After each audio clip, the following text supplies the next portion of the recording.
তোমরা কি দেখতে পাচ্ছ এই পিকচারটার কি বৈশিষ্ট্য রয়েছে? এখানে আমি বাজনা এবং তার সাথে সাথে করতাল এগুলো ছবি তুলে ধরলাম।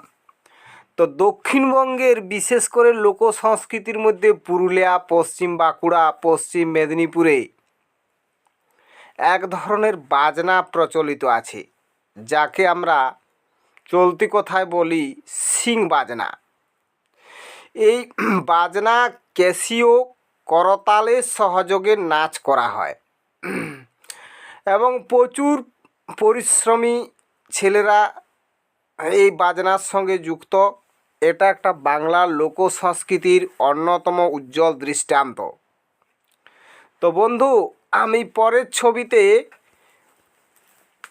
তোমাদের শিং বাজনার কিছু দৃশ্য আমি দেখাচ্ছি, তোমরা এগুলো লক্ষ্য রাখো এবং বাংলার সংস্কৃতিকে সম্মান জানাও।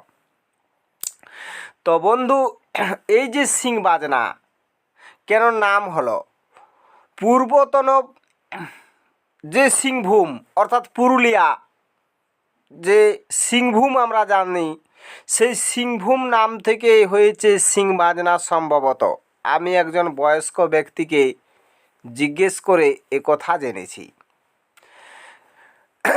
এই বাজনা পশ্চিম দিকে বেশি প্রচলিত, খুব জনপ্রিয়। বিভিন্ন অনুষ্ঠানে এই শিং বাজনা করা হয় এবং তার তালে তালে ছেলে মেয়েরাও খুব নাচ গান করে এই শিং বাজনার মধ্য দিয়ে।